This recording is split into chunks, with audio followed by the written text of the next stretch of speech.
தற்போது தொடர்ந்து இணைப்பிருங்க. இந்த நேரத்திற்கு நான் அண்மை செய்தியை பார்த்துக் கொண்டிருக்கிறோம். பெஞ்சல் புயல் சென்னையை நெருங்கி வரக்கூடிய நிலையில் சென்னை விமான நிலையம் தற்காலிகமாக மூடப்படுவதாக அறிவிக்கப்பட்டிருக்கிறது. மாலை 5 மணி வரைக்கும் எந்த விமானங்களும் இயக்கப்படாது என்று அறிவிப்பு வெளியாகியிருக்கிறது.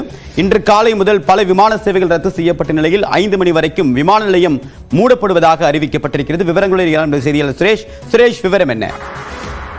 புயல் மற்றும் கனமழை காரணமாக இந்தியோ ஏர்லைன்ஸ் பயணிகள் விமானமானது சென்னை விமான நிலையத்திலிருந்து புறப்பாடு மற்றும் வருகை விமானம் இன்று காலை 9:30 மணியிலிருந்து மறு உத்தரவு வரும் வரை தற்காலிகமாக மூடப்பட்டது. அது மட்டுமின்றி பயணிகள் பாதுகாப்பு மற்றும் விமான நிலைய பாதுகாப்பு நலன் கருதி இந்த நடவடிக்கை எடுக்கப்பட்டுள்ளதாகவும் வானிலை சீரழிந்த பின்னர் மீண்டும் விமான சேவை தொடங்க உள்ளதாக காலை 9 மணி முதல் மாலை 5 மணி வரை எந்த விமானம் இயக்கப்படாது என்ற தகவலை தற்போது விமான நிலைய அதிகாரிகள் தெரிவித்துள்ளனர்.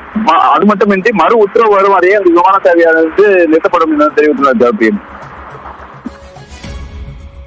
சென்னை விமான நிலையம் கனமழையின் காரணமாகவும் புயல் நெருங்கி வருவதன் காரணமாகவும் மாலை 5 மணி வரைக்கும் மூடப்படுவதாக அறிவிக்கப்பட்டிருக்கிறது. தொடர்பான கள தகவலுக்கு நன்றி சுரேஷ்.